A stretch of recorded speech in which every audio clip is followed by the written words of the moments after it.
Very good. आज का हम लोग का टॉपिक क्या चीज है? Indo membrane system. क्या चीज हम लोग समझेंगे? ठीक है, इसको हम लोग समझते हैं। इसको इंडो मेम्ब्रेन सिस्टम बोला क्यों जाता है? सबसे पहला सवाल है कि सिस्टम मतलब होता क्या चीज है? थोड़ा सा बताइए। कुछ जानते होंगे, कुछ समझते होंगे। किसी भी चीज को सिस्टम क्यों बोला जाता है? जैसे हम लोग का एक फोन एक पूरा फंक्शनल सिस्टम की तरह काम करता है। क्यों? क्योंकि इसका सारा पुर्जा है एक दूसरे से वेल इंटीग्रेटेड वे में काम करता है। ठीक है, तो इंडो मेम्ब्रेन सिस्टम क्यों बोलते हैं इसको? क्योंकि इसका जो सारा फंक्शन होता है वो क्या होता है? कोऑर्डिनेटेड होते हैं। क्या होते हैं? सारा फंक्शन क्या होता है इसका? कोऑर्डिनेटेड होते हैं। मतलब एक जो फंक्शन होगा वो दूसरे फंक्शन से थोड़ा बहुत लिंकेज होगा। मतलब कि इसमें सबसे पहले तो हम लोग समझेंगे कि इसमें 4 पार्ट आते हैं। सबसे पहला क्या चीज है? Endoplasmic reticulum. उससे जुड़ा हुआ होता है क्या चीज? बताइए। Golgi apparatus. उसके साथ कौन सा एक जुड़ा हुआ होता है? लाइसोजाइम। ठीक है, और सबसे लास्ट में क्या आता है? वैक्यूल्स। ठीक है, तो हम इस चारों के बारे में पढ़ेंगे। और चारों का जो फंक्शन होता है एक दूसरे से इंटरलिंक्ड होता है। इन द सेंस कि हम लोग कह सकते हैं कि एक दूसरे से कनेक्टेड होता है। ठीक है, ऑल्दो इन लोग का अपना अकेला का भी फंक्शन होता है, पर इनका जो फंक्शन होगा उस पर मत देखो, इधर देखो। ठीक है, तो उसका जो फंक्शन होगा वो क्या होगा? एक दूसरे से ज्यादा लिंक होगा। ठीक है, अब समझते हैं सबसे पहले हम लोग गोल्गी एपरेटस को। पहले एंडोप्लाज्मिक जो सिस्टम है उसको एक बार रीड करो।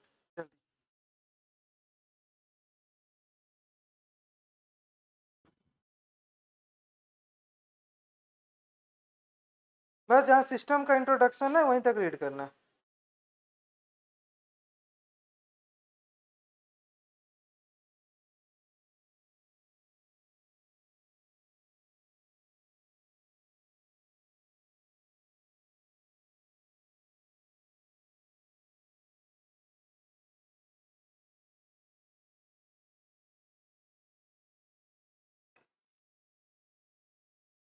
हो गया? इंडो मेम्ब्रेन सिस्टम पढ़ लिए? नहीं हुए? नहीं पढ़े? हाँ बोल रही है कि ना? हाँ, हाँ बोलना है मुझसे। चलो, अब हम लोग समझते हैं सबसे पहला चीज जिसको हम लोग बोलते हैं क्या चीज? Endoplasmic reticulum. अब ये होता कहाँ है? तो इसका सबसे पहले हम लोग लोकेशन का समझते हैं। चीजों को समझना है, रटना नहीं है। ठीक है, इंग्लिश तो बुक में भी लिखा हुआ है। ये देखो, बीच में क्या होता है हम लोग का? सेंटर में न्यूक्लियस। न्यूक्लियस का जो बाउंड्री होता है उसी से अटैच्ड होता है कौन सा? Endoplasmic reticulum. इस तरीका से प्रेजेंट होता है। ठीक है, अब ये रेटिकुलम होता क्या चीज है? ये नेटवर्क लाइक स्ट्रक्चर होता है। कैसा स्ट्रक्चर होता है? नेटवर्क लाइक स्ट्रक्चर देखने को मिलेगा। जो क्या होता है? जो न्यूक्लियस होगा उसका आउटर मेम्ब्रेन का क्या होता है? थोड़ा एक्सटेंशन होता है। क्या होता है? एक्सटेंशन होता है। अब इसमें दो पार्ट में, ये जो पूरा साइटोप्लाज्म को दो पार्ट में डिवाइड करेगा। पहला जो इनसाइड इंडोप्लाज्मिक रेटिकुलम हो गया, और एक जो आउटसाइड इंडोप्लाज्मिक रेटिकुलम हो गया। अब इनर वाला को हम लोग क्या बोलते हैं? लूमिनल। क्या बोलते हैं? लूमिनल।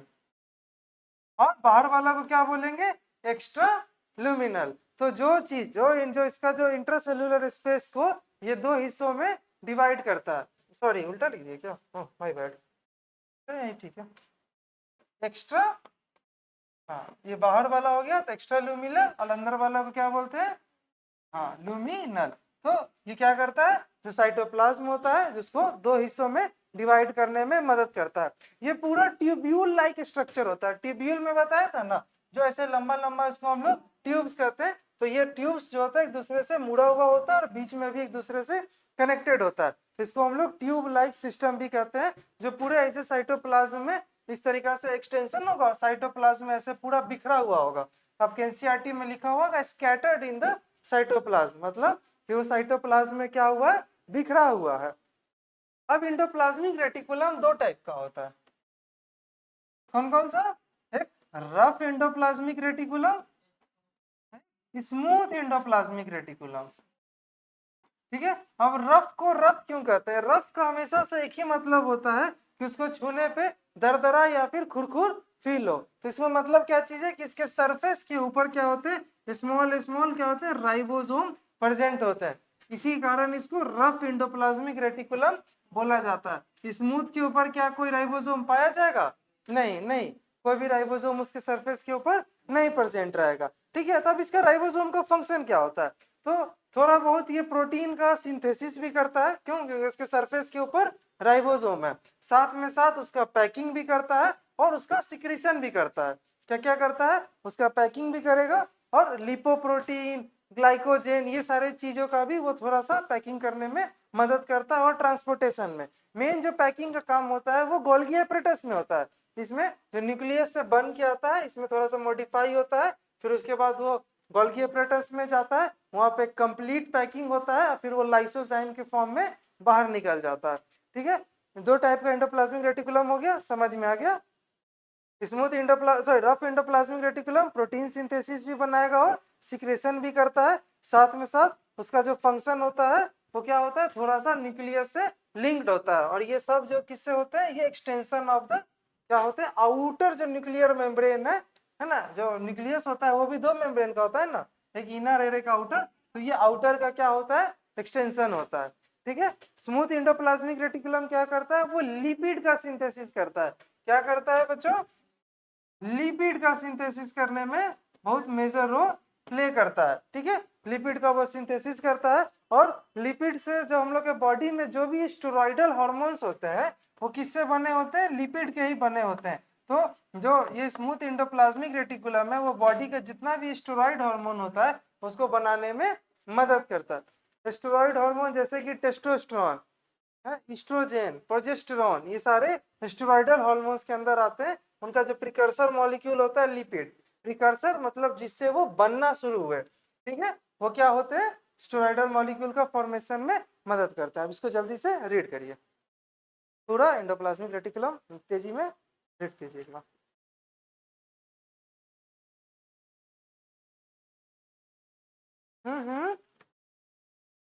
एक्सोसोम कहाँ पे लिखा हुआ? पर ऑक्सीजोम्स इसको कहते हैं। हाँ, पर ऑक्सीजोम्स, ये आपको देखने को मिलेगा। ये हम लोग के बुक में उतना इसको डिटेल में नहीं पढ़ना है। पर ऑक्सीजोम जो होता है वो थोड़ा सा हम लोग को मदद करता है किसमें? तो जो क्या बोलते हैं, ऑक्सीडेटिव जो फोटोसिंथेसिस में। आप एक समझिएगा कि एक तो CO2 फिक्सेशन होता है और O2 फिक्सेशन में ये पेरोक्सीजोम के अंदर ना H2O2 जैसा कंपाउंड पाया जाता है। तो ये थोड़ा सा ऑक्सीडेशन करने में बहुत ज्यादा रोल प्ले करता है। हम लोग को इसके बारे में उतना डिटेल नहीं पढ़ना अपने सिलेबस में।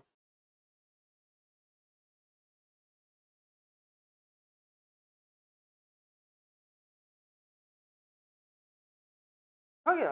बहुत तेज रीड कर लिए, सारा चीज आ गया ना, कुछ छूटा नहीं ना? हाँ,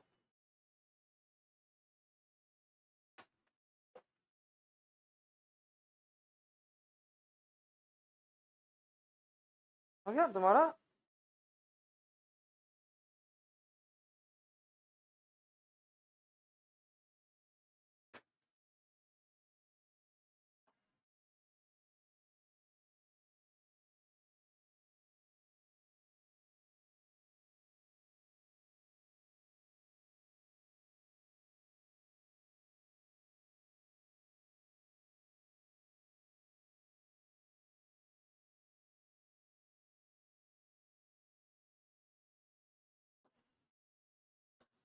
ठीक है, आगे चले। अब हम लोग का नेक्स्ट टॉपिक क्या चीज है? Golgi apparatus. अब इसमें होता क्या चीज है? देखिए, गोल्गी एपरेटस को सबसे पहले जो साइंटिस्ट ने खोजा था उनका नाम था कमेलियो गोल्गी।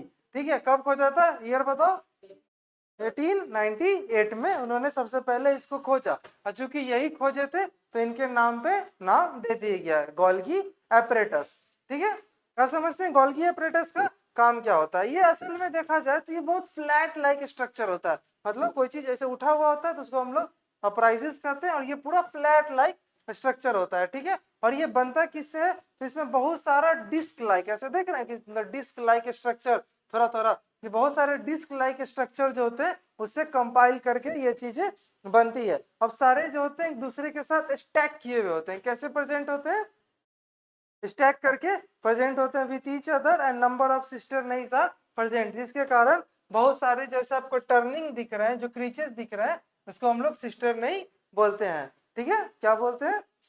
सिस्टर नहीं बोलते हैं। उसके बाद जो गोल्गी एपरेटस होता है वो किस तरीका से अरेंज होता है, न्यूक्लियस के पास कंसेंट्रिकली अरेंज होता है। देखो ऐसे न्यूक्लियस होगा तो ये सारा जो चीज होता है ना ये न्यूक्लियस के पास ही प्रेजेंट होता है, ठीक है। यहाँ पे एंडोप्लाज्मिक रेटिकुलम होगा, तो इसी के साथ जुड़ा हुआ भी कौन सा होता है, गोल्गी एपरेटस भी इसी के आसपास ही होता है। अब गोल्गी एपरेटस का दो फेज होता है, एक को हम लोग सिस फेज बोलते हैं। क्या फेज बोलते हैं, सिस फेज। और दूसरे वाला को हम लोग क्या बोलते हैं, ट्रांस फेज।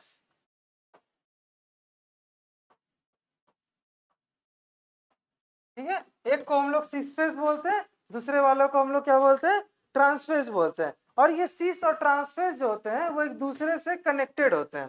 ठीक है, अब मुद्दा है कि ये सिस फेज और ट्रांसफेज का यूज क्या चीज है। अब देखिए सिस फेज को हम लोग और भी एक नाम देते हैं, convex phase.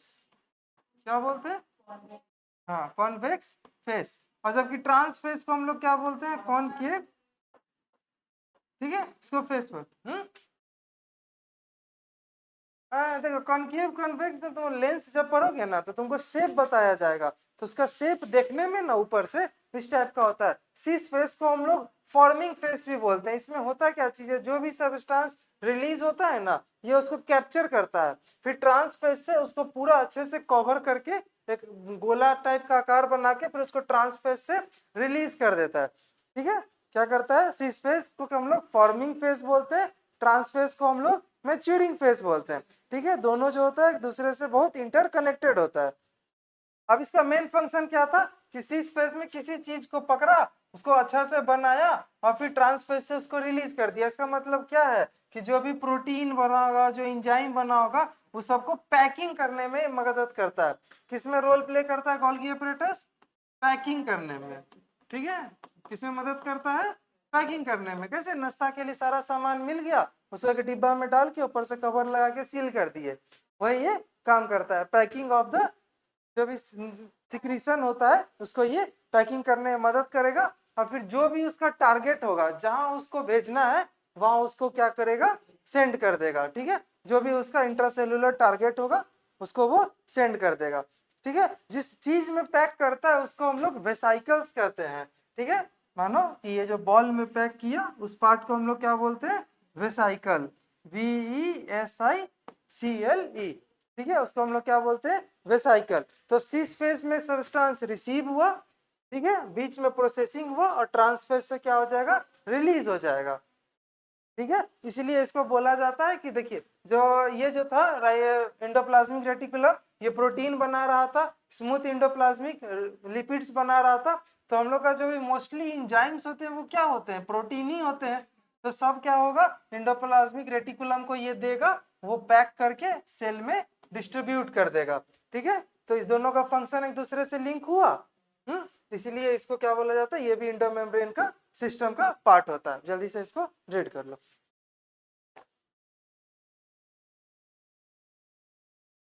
Number of protein synthesised by the ribosome, जो राइबोसोम में बनता है वो क्या किया जाता है, सिस्टर नहीं अब गोल्गी एपरेटस उसको रिसीव करता है सिस फेज से और फिर ट्रांसफेज से उसको फॉर्म करके रिलीज कर देता है। ठीक है, तो इसके ऊपर जो प्रोसेस होता है उसको ग्लाइकोलाइसन कहते हैं। ठीक है, ग्लाइकोलाइजेशन। ठीक है, तो जो बन के निकलता है उसको ग्लाइकोप्रोटीन और ग्लाइकोलिपिड बोलते हैं।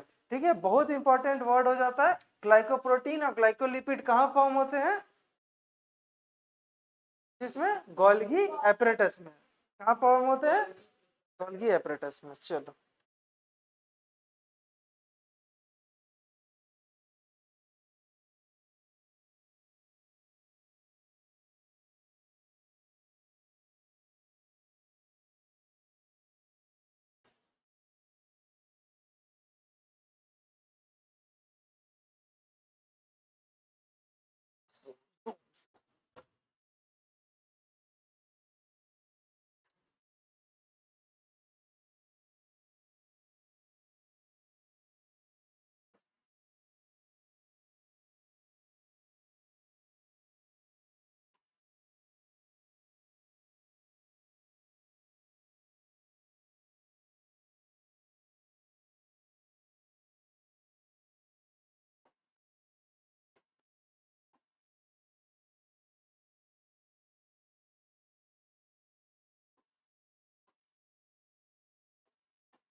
ठीक है, आगे चले, कुछ छूटा, कुछ ऐसा चीज जो नहीं समझ में आया? सिस फेस ट्रांसफेस को 2 बार पढ़ोगे ना तो याद हो जाएगा। Cis face, forming face, trans face, releasing face. ठीक है, 1-2 बार जब इसको रीड करोगे तो धीरे धीरे जो है वो याद होने लगेगा। जो बन के निकलता है पैकिंग को हम लोग क्या बोल रहे थे?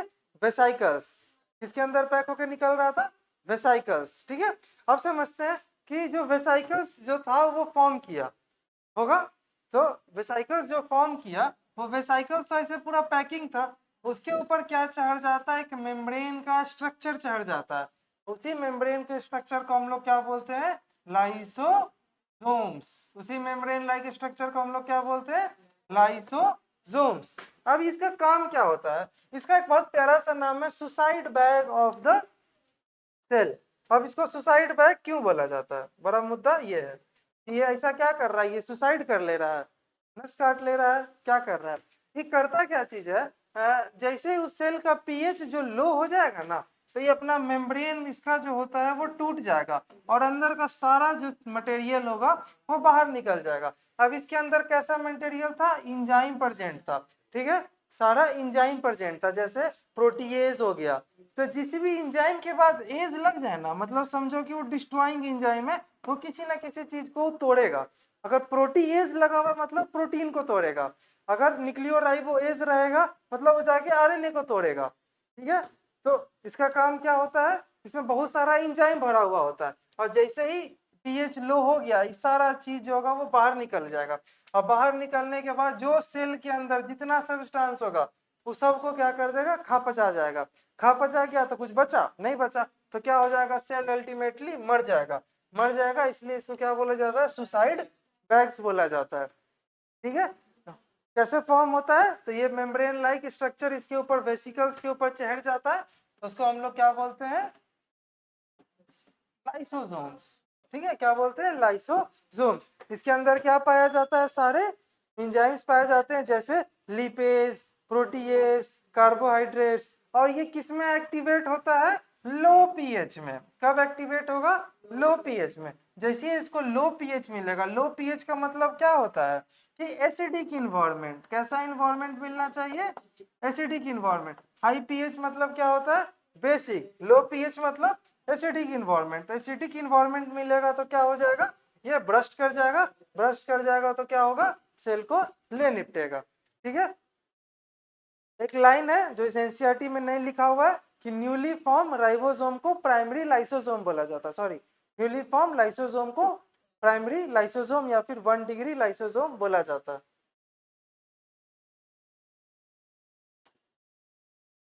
जल्दी से लाइसोसोम को रीड करो।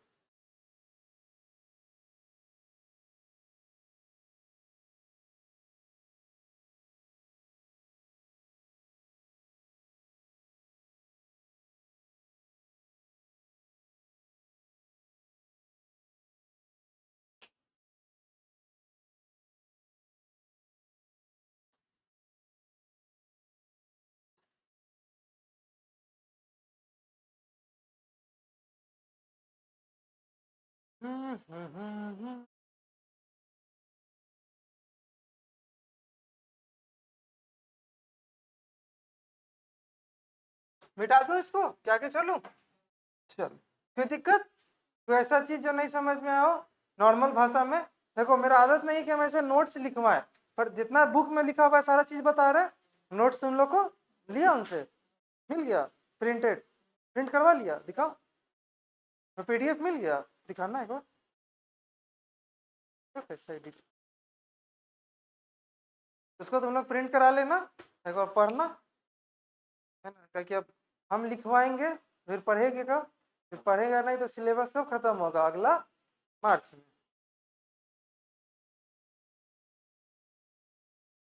तो फिर वैसे ही भेज दिए, कुछ एडिटिंग नहीं, कुछ एडिट नहीं किए तो वैसे ही भेज दिए। हाँ वही तो। Next time. नेक्स्ट टॉपिक है हम लोग का वैक्यूल्स। एक सेकंड, थोड़ा वैक्यूल रीड करो तब तक। जो जो इंपॉर्टेंट चीजें हम लिख रहे हैं फिर समझाएंगे। अरे भाई, फोन से पढ़ लोगे? फोन से पढ़ लोगे? नहीं ना। 32 गो पेज है, 16 पेज में आएगा, मतलब 16 रुपया। हाँ, एक चीज और, इस सबको जो है ना, अभी तो एक एक करके पढ़ाते जाएंगे तो देते जाएंगे, 10 रुपए में एक माई फाइल आता है, ठीक है ना, उसी के अंदर रखते जाओ, और जब सारा चैप्टर खत्म हो जाएगा तो क्या करना, पूरा माई फाइल को एगो दूगो फाइल बनेगा, क्योंकि बहुत सारा चैप्टर है ना, पूरा प्लांट फिजियोलॉजी है, पूरा एनिमल फिजियोलॉजी है, तो थोड़ा सा मोटा हो जाएगा, तो 2 गो फाइल होगा, फिर दोनों को बॉटनी अलग कर लेना। सेग्रीगेट करने आता है ना बॉटनी का चैप्टर, इस सेल किस चैप्टर में आता है, बॉटनी की जूलॉजी में?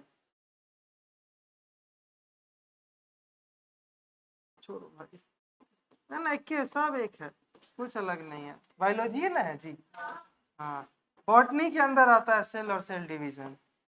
इसके बाद जो टिश्यू चैप्टर पढ़ोगे वो जूलॉजी के अंदर आता है, तो कोशिश करना है बॉटनी को छाट लेना, जूलॉजी को छाट लेना, पकड़ के सब चैप्टर को अरेंज करके बाइंडिंग करवा लेना, नहीं तो पेपर इधर उधर हो जाता है, ठीक है, पेपर इधर उधर हो जाता है, तो जितना प्रिंट करा लेना, सबको लास्ट में बाइंड करा लेना, जो नीट का तैयारी करोगे है तो फिर उसमें मदद करेगा, नहीं तो फिर कभी कहीं भी से भी तैयारी करोगे, फिर से पहला दिन ही किताब नया लगेगा, ये मेरा बात नोट कर लो। नोट्स पहले से पढ़ा हुआ, अपना पढ़ा हुआ नोट्स होता है ना, तो लगता है कि नहीं नहीं, नहीं भी याद है तो लगता है कि नहीं कभी तो पढ़े थे, है ना, फिर नया नोट्स नया किताब, फिर सब कुछ नया लगने लगता है, वो 2 बार जब तक अपना पेंसिल नहीं चले ना तो चीजें पुरानी लगती हैं। अरे मिटा दिए।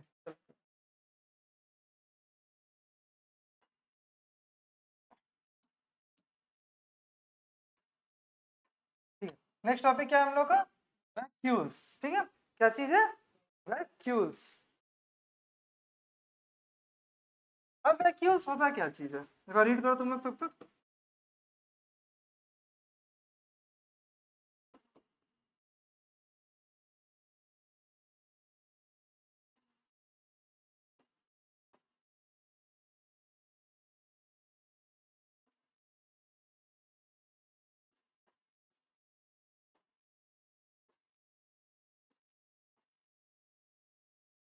चलो अब चीजों को समझते हैं, सबसे पहले जानते हैं कि वैक्यूल्स क्या एनिमल सेल में पाया जाता है, सबसे पहला सवाल, नहीं, क्यों, ये प्लांट सेल का अपना ही एक फीचर होता है कि ये सिर्फ किस में पाया जाएगा, तो प्लांट सेल में पाया जाएगा, ये बाहर वाला चीज है वो क्या है, सेल वॉल, ठीक है, तो वैक्यूल्स क्या करता है, इस तरीके से प्लांट का बहुत बड़ा स्पेस को छेक लेता है, जिसके कारण क्या होता है, अगर ये न्यूक्लियस है तो इसको साइड में आना पड़ जाता है, ठीक है, ये न्यूक्लियस को साइड में ढकेल देगा, और 90% स्पेस जो होगा प्लांट सेल का ऑक्यूपाई कर लेता है, ठीक है। अब ये करता क्या चीज है, ये पूरा एक बहुत ही बड़ा स्ट्रक्चर होता है, कितना स्पेस ऑक्यूपाई कर लिया, 90%। अभी 90% स्पेस लेके करता क्या चीज है, तो बहुत सारा इसमें वाटर स्टोर्ड होता है, ठीक है, बहुत सारा जो एक्सक्रीटरी सब्सटेंस जिसको प्लांट का उतना जरूरत नहीं होता है, वो सारे सब्सटेंस इसमें स्टोर कर देते हैं, लाइक सैप हो गया, क्या हुआ तुमको उभासी आ रहा, उभासी उभासी, चलो, इसमें क्या होगा, वाटर होगा, सैप होगा, और एक्सक्रीटरी सब्सटेंस होगा जिसको प्लांट का उतना जरूरत नहीं होता है, ठीक है। अब इसका जो मेम्ब्रेन होता है ये भी सिंगल बॉन्डेड स्ट्रक्चर होता है, इसको क्या बोलते हैं हम लोग, टोनोप्लास्ट, ठीक है, वैक्यूल के मेम्ब्रेन को क्या बोलते हैं, टोनोप्लास्ट, ये भी क्या होता है, सिंगल मेम्ब्रेन बॉन्डेड स्ट्रक्चर होता है। अब इसका फंक्शन क्या होता है, तो ये बहुत सारे आयोन्स को जो होता है ना, वो बोलता है कि अगर मतलब अगर मूवमेंट करने के लिए वो फैसिलिटेड मूवमेंट करने में मदद करता है, बहुत सारे आयोन्स को, बहुत सारे सब्सटेंसेस को क्या करता है, फैसिलिटेड मूवमेंट करने में मदद करता है, मतलब उसको रिस्ट्रिक्ट कर देगा, जो फालतू का सब्सटेंस होगा उसको नहीं आने देगा, ठीक है, जो जरूरत का सब्सटेंस होगा, मानो ये मेरा जरूरत है, इसको आने देगा, जो भी फालतू का चीज रहेगा उसको बोलेगा कि हम नहीं आने देंगे, तो टोनोप्लास्ट एक तरीका से बैरियर की तरह भी काम करता है, ठीक है। अब कॉन्सेंट्रेशन जो इसका होता है वो higher than that of the क्या होता है, साइटोप्लाज्म, उसका जो साइटोप्लाज्म होगा, जो भी सेल का जो साइटोप्लाज्म होगा, और वैक्यूल के अंदर जो सब्सटेंस प्रेजेंट होगा, इसका कॉन्सेंट्रेशन उससे बहुत ज्यादा होता है, ठीक है, बहुत ज्यादा होता है। अब एमीबा में जो होता है कॉन्ट्रेक्टाइल वैक्यूल्स पाया जाता है, जो किसमें मदद करता है, ऑस्मो रेगुलेशन में। किसमें मदद करता है, ऑस्मो रेगुलेशन में। अब ये ऑस्मो रेगुलेशन क्या होता है, अब देखो एमीबा बहुत छोटा ऑर्गेनिज्म है, उसमें अभी किडनी उडनी जैसा कॉम्प्लेक्स चीज नहीं हो सकता, तो उसको अपना एक्सक्रीटरी सब्सटेंस को बाहर निकालने के लिए वो वैक्यूल्स का मदद लेता है। उसी वैक्यूल का नाम है कॉन्ट्रेक्टाइल वैक्यूल। ऑस्मो रेगुलेशन मतलब उसका जो भी पानी का जरूरत अभी ज्यादा है अभी कम है, आयोन का जरूरत ज्यादा है कम है, उसको वही चीज मैनेज करता है। ठीक है, और जो प्रोटिस्ट्स होते हैं वो इस फूड वैक्यूल के मदद से खाना को इनगल्फ करने में भी रोल प्ले करता है। ठीक है, किसमें मदद करता है, किसी भी अपने खाना को इनगल्फ करने में भी मदद करता है। ठीक है, चलो जल्दी से उसको रीड कर लो। कुछ छूटा देखो, रीड करके देखो कुछ। तुम साथ में पढ़ रहा है क्या मेरे, तो तुम रीड भी कर लिया, वाह। तो इंडो मेम्ब्रेन सिस्टम में कौन कौन सा चार चीज हम लोग पढ़े,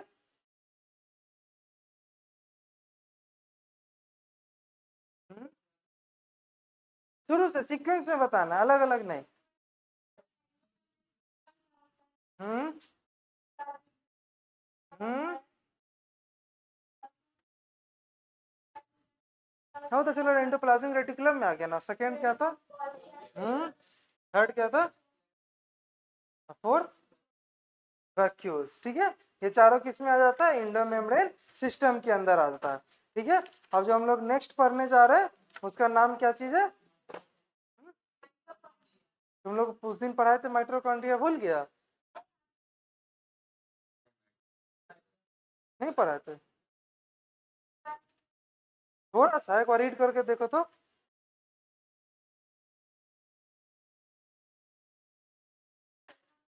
चलो एक बार फिर से उसको बता देते हैं थोड़ा सा। माइटोकॉन्ड्रिया क्या चीज होता है, वो जल्दी, चलो एक बार माइटोकॉन्ड्रिया को अगर लग रहा है कि छूटा है, पढ़ाए थे, एक बार रीड करो तो। माइटोकॉन्ड्रिया क्या चीज होता है, वो ऐसे जल्दी दिखाई नहीं देगा जब तक उसको स्पेशल तरीका से स्टेन नहीं किया जाता है। ठीक है, जो नंबर ऑफ माइटोकॉन्ड्रिया था वो वैरी कर रहा था, आउटर मेम्ब्रेन था, इनर मेम्ब्रेन था, इनर मेम्ब्रेन फोल्डिंग करके क्या बनाया था, क्रिस्ट बनाया था, CRISTAE, क्रिस्ट लाइक स्ट्रक्चर बनाया था, सरफेस एरिया को बढ़ाया था। माइटोकॉन्ड्रिया का क्या काम था, एटीपी फॉर्मेशन में मदद करता है।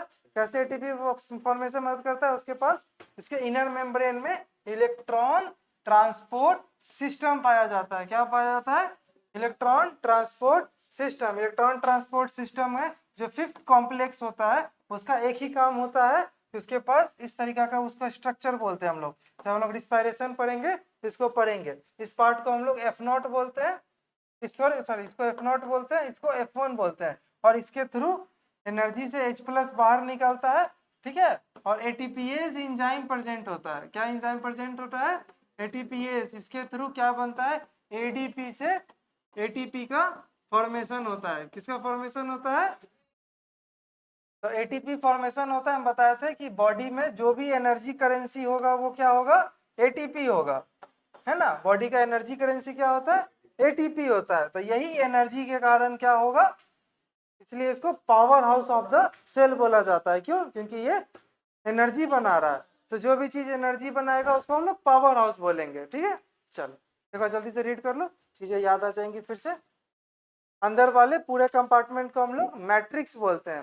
ठीक है, माइटोकॉन्ड्रिया के अंदर अपना ही एक क्या होता है, डबल मेम्ब्रेन बॉन्डेड स्ट्रक्चर तो होता है ये, साथ में साथ इसका अपना ही अंदर क्या होता है कि डीएनए होता है। ठीक है, इसके पास जो राइबोसोम होता है वो कौन सा एस का होता है, 70S राइबोसोम होता है। क्यों 70S होता है, क्योंकि ये कहीं ना कहीं थोड़ा सा, हाँ थोड़ा सा इसमें प्रोकैरियोटिक ओरिजिन का ये होता है, इसलिए इसके पास 70S राइबोसोम पाया जाता है। ठीक है, मस्त।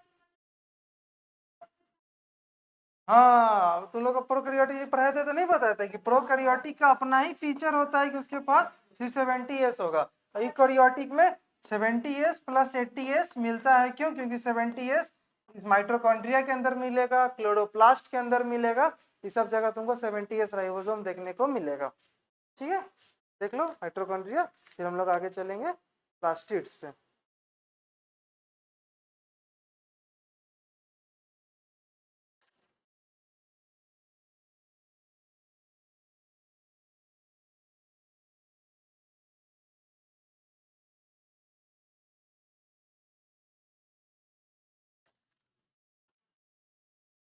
हो गया? माइटोकॉन्ड्रिया रीड हो गया? इसको करना है तुम भी कर लो।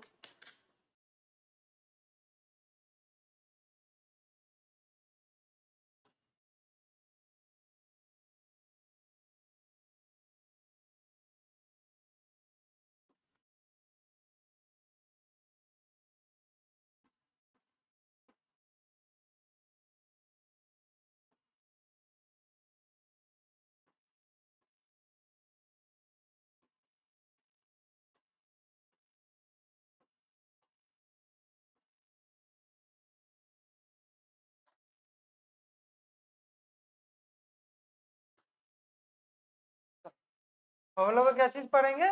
प्लास्टिड्स के बारे में पढ़ेंगे। सबसे पहले समझते हैं ये प्लास्टिड्स किस में पाया जाएगा। किस में पाया जाता है? प्लांट सेल में पाया जाता है, साथ ही साथ में कुछ इलिग्नोइड्स में भी पाया जाता है। किस में पाया जाता है? इलिग्नोइड्स में। आप लोग थोड़ा सा अगर बायोलॉजिकल क्लासिफिकेशन अगर याद होगा तो उसमें आप लोग इलिग्नोइड्स के बारे में पढ़े होंगे। याद है किसी को? इलिग्नोइड्स, डाई एटम्स, सब नहीं याद है? भूल गए सब? हाँ ठीक है। जब चलो चैप्टर तुम लोग खत्म हो गया क्या बायोलॉजी क्लासिफिकेशन? हाँ वो तो बोल रहे हैं। हाँ नहीं था क्या? अच्छा ठीक है। तो ये सब चीजें हम लोग पढ़ेंगे। ये सब किस में आता है? प्रोटिस्टा के अंदर आता है। ठीक है, तो हम लोग जब इसके बारे में पढ़ेंगे तो इसको भी समझेंगे। ठीक है, अब ये होता क्या चीज है? जिस प्लांट को मोस्टली ये अलग अलग कलर्स का पाया जाता है। ठीक है, अलग अलग कलर्स का पाया जाएगा और अलग अलग नंबर्स में भी ये मिलता है। ये इजीली दिख जाता है अगर माइक्रोस्कोप को देखोगे। अगर जिस प्लांट में अगर पाया जाएगा तो तुरंत सबसे जल्दी यही दिखता है। क्यों? क्योंकि इसका नंबर बहुत ज्यादा होता है। अगर किसी चीज का जनसंख्या ज्यादा होगा तो उसको देखना आसान हो जाता है। ठीक है, अलग अलग ये कलर्स में पाया जाएगा और इसी अलग अलग कलर के कारण उस ऑर्गेनिज्म को उसका स्पेसिफिक कलर मिलता है। ठीक है, उस ऑर्गेनिज्म को जो उसका स्पेसिफिक कलर मिलेगा इसी के कारण मिलता है, क्योंकि ये खुद अलग अलग कलर का होता है। अब इसमें ये तीन टाइप के होते हैं। पहला क्लोरोप्लास्ट, क्रोमोप्लास्ट, लिक्योप्लास्ट। ठीक है, क्रोमोप्लास्ट क्या होता है बताइए? क्रोलोप्लास्ट के अंदर होता है। क्रोलो, CHLO होगा। हम पूछ रहे हैं क्रोमोप्लास्ट क्या होता है? क्रोमो बताओ, नहीं पता? हाँ देखो, क्रोमो मतलब ही क्या होता है? कलर। क्रोमोप्लास्ट। ठीक है, क्रोमो का मतलब क्या होता है? जिसके पास थोड़ा सा कलर हो। तो क्रोमोप्लास्ट करता क्या चीज है? इसमें बहुत सारे फैट सॉल्युबल क्या मिलते हैं? पिगमेंट्स मिलते हैं। कैसे पिगमेंट्स मिलेंगे? Fat soluble pigments. Soluble pigments जैसे कि केराटिनॉइड्स, ज़ैंथोफिल्स, ये सब होते हैं। जब आप लोग फोटोसिंथेसिस पढ़िएगा तो जानिएगा जो केराटिनॉइड्स का कलर क्या होता है, ज़ैंथोफिल का कलर क्या होता है। तो इसके कारण जो होता है उसका कलर थोड़ा सा ऑरेंज कलर का होता है। ठीक है, थोड़ा ऑरेंज कलर का होगा, थोड़ा सा रेड कलर। ठीक है, रेड ऑरेंज कलर का थोड़ा सा ये होता है, उस साइड में थोड़ा ज्यादा होता है। इसी कारण ये जो है ये orange colour, yellow colour, red colour, ऐसा कलर जो है ये प्रोवाइड करता है। ठीक है, इसमें कैसे पाए पिगमेंट्स पाए जाते हैं? फैट सॉल्युबल पिगमेंट जैसे कि केराटिनॉइड्स, ठीक है, केरोटीन्स, जैंथोफिल्स, ऐसे सारे पिगमेंट्स इसमें देखने को मिलेगा। अब हम लोग समझते हैं लिक्योप्लास्ट क्या होता है। लिक्योप्लास्ट जो होगा वो कलरलेस होता है। ठीक है, कलरलेस प्लाज्मिड्स होता है, अलग अलग शेप में पाया जाएगा, साइज में पाया जाएगा और इसका काम होता है स्टोरेज करने का। क्या करने का? स्टोरेज करने का। तीन टाइप का लिक्योप्लास्ट हम लोग के होता है। पहला एमाइलोप्लास्ट, इलिरोप्लास्ट और एलुरोप्लास्ट। ठीक है, एमाइलो, एमाइलो का मतलब ना थोड़ा सा आप लोग जब डिटेल समझने की कोशिश करिएगा तो एमाइलो का मतलब ही कार्बो होता है, कार्बोहाइड्रेट। ठीक है, तो ये एमाइलोप्लास्ट क्या करता है? कार्बोहाइड्रेट को स्टोर करता है। किसको स्टोर करता है? कार्बोहाइड्रेट को। इलेरियोप्लास्ट, इलेरोप्लास्ट जो होता है वो वाइल और लिपिड को स्टोर करता है। किसको स्टोर करता है? वाइल एंड लिपिड्स को। ठीक है, वाइल्स एंड लिपिड को स्टोर करता है। और लास्ट क्या है? एलिरोप्लास्ट। इसको हम कैसे याद करते थे? थोड़ा सा आप लोग अगर सीड का मोनोकॉट सीड का स्ट्रक्चर याद होगा तो स्टेरिक मेम्ब्रेन पाया जाता था, इसको एलुरोन मेम्ब्रेन कहते थे, ठीक है, वो प्रोटीन का बना हुआ होता था। तो हम हमेशा याद कहते थे कि एलिरोप्लास्ट होगा मतलब एलुरोन लेयर मतलब प्रोटीन स्टोर करेगा। ये मेरा ट्रिक था अपना याद करने का, तुम लोग सीधा याद कर लेना, एलिरोप्लास्ट में सीधा क्या पाया जाएगा, प्रोटीन को स्टोर करता है। इसको 2-3 बार अपने से जल्दी जल्दी रीड करो तो याद होगा। एमाइलोप्लास्ट, इलिरोप्लास्ट, नहीं नहीं सिर्फ वो 3 वर्ड को याद करो, वो बार बार पूछता है, एमाइलोप्लास्ट, एलिरोप्लास्ट, एलुरोप्लास्ट, 2 बार 3 बार उसको आंख बंद करके याद करने का कोशिश करो। उसके बाद क्लोरोप्लास्ट में एंट्री करेंगे हम लोग। जल्दी से उसको याद करो, किसी से रैंडमली पूछेंगे। वो ऑब्जेक्टिव के लिए स्टार मार्क लगा दो, क्योंकि ट्रिकी क्वेश्चन है, इसको ऑब्जेक्टिव में पूछता है, बच्चा कंफ्यूज कर जाता है, इसको उसमें मार देगा, उसको उसमें टिक मार देगा।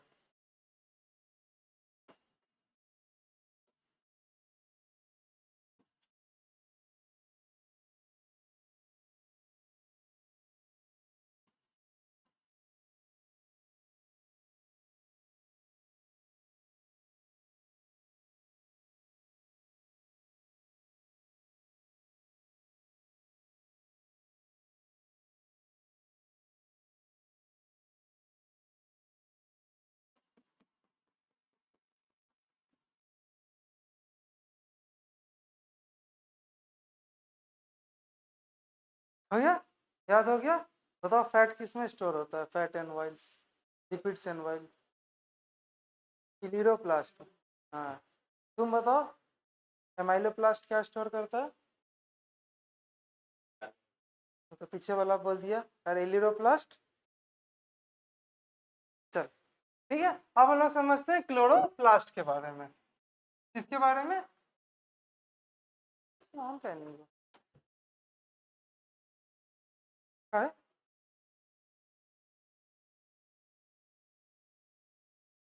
वोल्टेज नहीं, चलो। तो क्लोरोप्लास्ट का सबसे बड़ा चीज है कि ये सबसे ज्यादा किस में पाया जाता है, मीसोफिल सेल में। किस में पाया जाता है, मीसोफिल सेल में, ठीक है। ये मीसोफिल सेल होता क्या चीज है, तो आप लोग एनाटॉमी पढ़े हैं थोड़ा सा, अभी एनाटॉमी ऑफ फ्लावरिंग प्लांट्स नहीं, तो एनाटॉमी में जब लोग लीफ का स्ट्रक्चर पढ़िएगा तो क्या होता है, बीच में ना ऐसे जो उसका वेसल होगा, और ऊपर भी आपको देखने को मिलेगा ये मीसोफिल, और नीचे भी देखने को क्या मिलेगा, मीसोफिल। फिर मीसोफिल एक टाइप का सेल होता है, पैरेन्काइमेटोस सेल होता है, ठीक है। अब इसका काम क्या होता है, इसके पूरे सरफेस के ऊपर ना तुमको ऐसे ऐसे स्ट्रक्चर देखने को मिलेंगे। इसका जो सिंगल स्ट्रक्चर, अगर इसको थोड़ा बाहर निकाल दो तो ये ऐसा डिस्क लाइक स्ट्रक्चर दिखेगा। इसको हम लोग क्या बोलते हैं, इसको कोई आइडिया नहीं, इसको हम लोग थैलाकॉइड बोलते हैं। क्या बोलते हैं, थैलाकॉइड।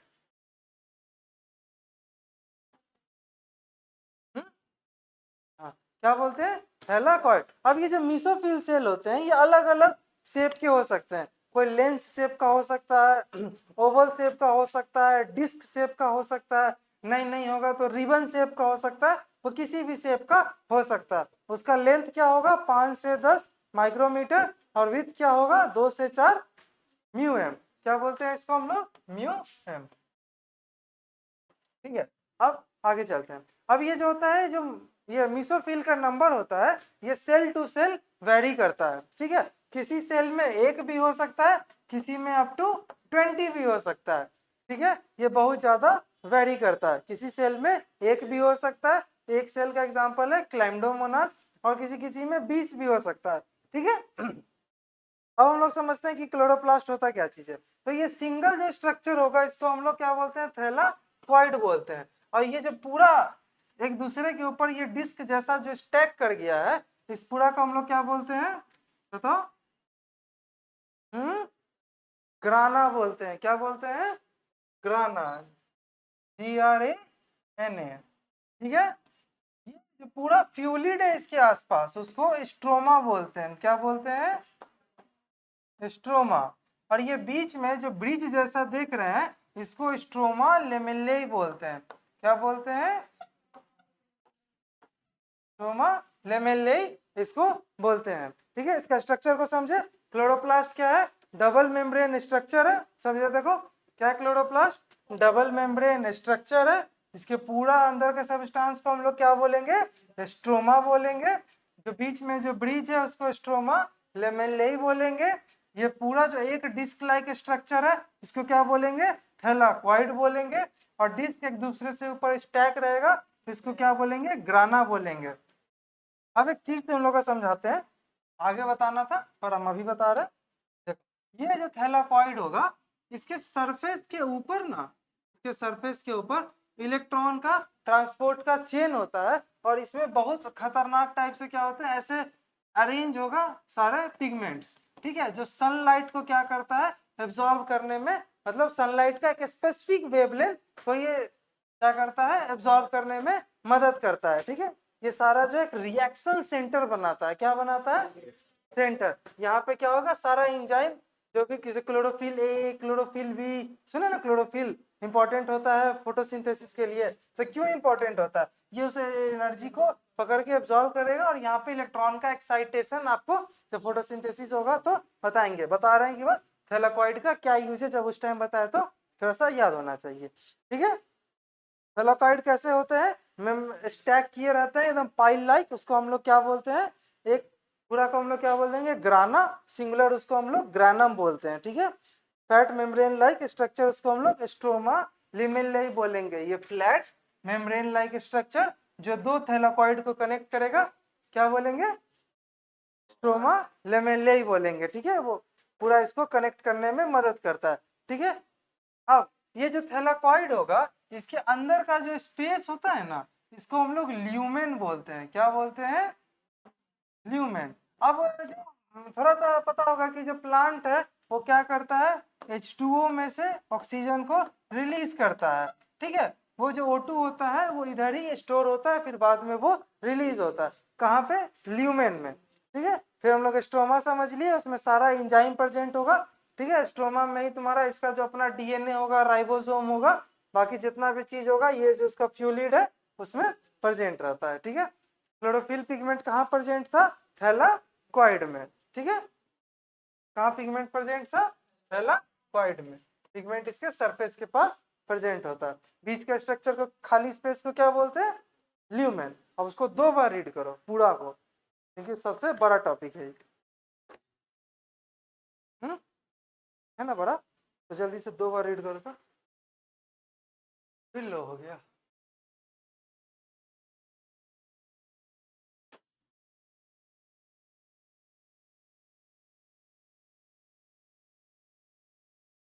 मस्त 2 बार रीड करिए और आज का सभा यहीं हम समाप्त करते हैं। अब हम लोग के पास, रीड करते रहिए, हम बस बोल रहे हैं, एक कान से सुनिए। अब हम लोग का जो स्ट्रक्चर बच जाएगा, अब हम लोग पढ़ेंगे एक साइटोस्केलेटन, फिर हम लोग पढ़ेंगे एक फ्लैजिला का स्ट्रक्चर, ठीक है। उसके बाद हम लोग क्या पढ़ेंगे, हाँ, हाँ फ्लैजिला, सीलिया, ये दोनों भी देखेंगे। लास्ट में एक हम लोग देखेंगे सेंट्रियोल्स, सेंट्रियोल्स और, हाँ सेंट्रियोल्स और सेंट्रोजोम, 2 सेंट्रियोल 90 डिग्री पे अरेंज होता है, उसको हम लोग सेंट्रोजोम बोलते हैं। फिर लास्ट में कल हम लोग जो नेक्स्ट क्लास होगा संडे को, संडे को संडे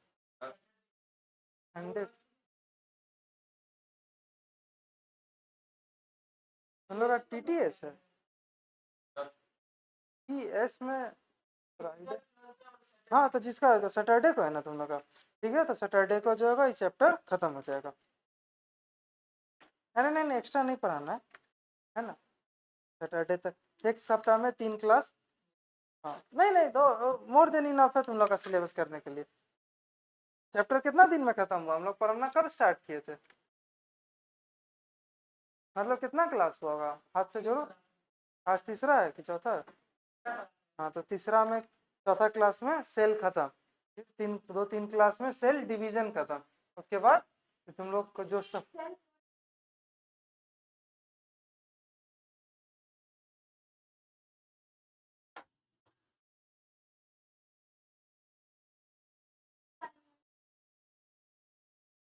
इसको मोस्टली बॉटनी के सिलेबस में डाला जाता है, सेल और सेल डिवीजन, ठीक है। तुम लोग को बॉटनी जूलॉजी का सिलेबस नहीं क्लियर होगा तो बताना, पहले नेक्स्ट क्लास में हम वही क्लियर करेंगे। तो पता चला कि पता नहीं, यार दो बायोलॉजी तुम लोग दे रहे हो तो कोई मतलब नहीं है,